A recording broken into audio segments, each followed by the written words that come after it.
یا رسول اللہ. یہ میرا بیٹا سب سے قابل اور لائق بیٹا، تینوں بیٹوں سب سے لائق بیٹا تھا، سب سے نیک بیٹا تھا، اور اس نے غریبوں کے ساتھ کیا سلوک کرنا ہے اس نے ہمیں سکھایا. غریبوں کے اس نے دل خرید لیے تھے، ان کے ساتھ بیٹھ کے کھانا کھاتا تھا، ان کو اپنی قیمتی گاڑی میں بٹھاتا تھا. جو لوگ اپنی گاڑی کے قریب کسی کو نہ گزرنے دیں، وہ ان کو انہی گندے کپڑوں کے ساتھ، یہاں ایک پاگل رہتا ہے، وہ میلے کچیلے گندے کپڑے پیشاب بیچ میں کیا ہوا اس کو اٹھا کے اور اپنی گاڑی میں بٹھاتا تھا.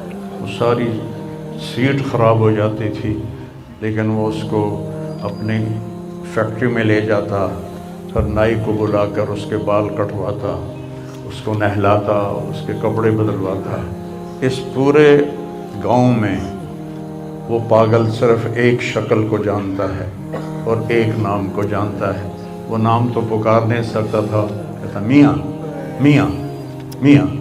یہ صرف ایک اس عاصم جمیل کو وہ جانتا ہے، جو آج ہم سے رخصت ہو گیا، اور یہاں ہم بے بس ہیں اور اللہ کی تقدیر پر ہم راضی ہیں.